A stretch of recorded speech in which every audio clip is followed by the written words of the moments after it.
WhatsApp now to join us. नमस्कार और स्वागत है।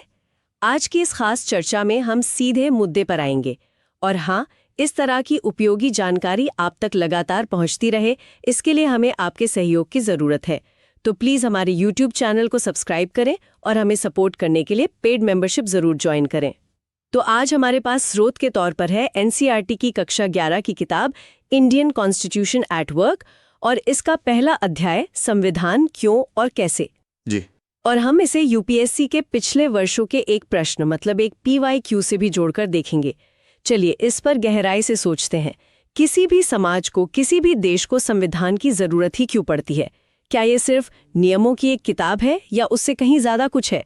ये बहुत अच्छा सवाल है और नियमों की किताब कहना मतलब शुरुआत के लिए ठीक है, पर ये उससे कहीं ज्यादा है। असल में संविधान किसी भी समाज का, आप कह सकते हैं, एक बुनियादी ढांचा तैयार करता है। एक ढांचा? हाँ, ये तय करता है कि हम एक साथ कैसे रहेंगे, फैसले कैसे लेंगे और सबसे जरूरी सरकार की सीमाएं क्या होंगी। ठीक है, तो इसे और खोलकर समझते हैं। मान लीजिए एक ऐसा समाज है जहां बहुत विविधता है। जैसे भारत। बिल्कुल, अलग अलग धर्म, जाति, अलग अलग मान्यताएं। अगर कोई नियम कानून ना हो तो क्या होगा? शायद अराजकता होगी, असुरक्षा होगी। बिल्कुल, और यहीं पर संविधान का पहला काम सामने आता है। और वो क्या है? संविधान का पहला काम है समाज के सदस्यों के बीच एक न्यूनतम समन्वय के लिए बुनियादी नियमों का एक सेट देना। न्यूनतम समन्वय मतलब मिनिमम कोऑर्डिनेशन। एग्जैक्टली।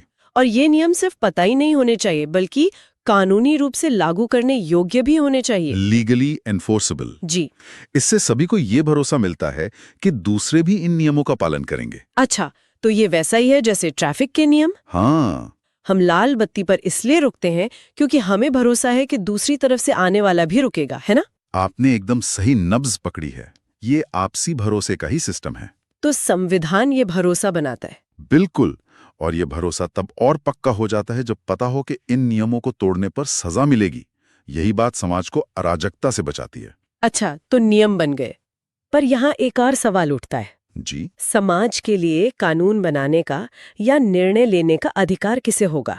ये संविधान का दूसरा काम है ना? हाँ, संविधान का दूसरा काम यही तय करना है कि समाज में निर्णय लेने की शक्ति किसके पास होगी। मतलब कौन तय करेगा कि नियम क्या होंगे? बिल्कुल, संविधान ही बताता है कि सरकार का गठन कैसे होगा।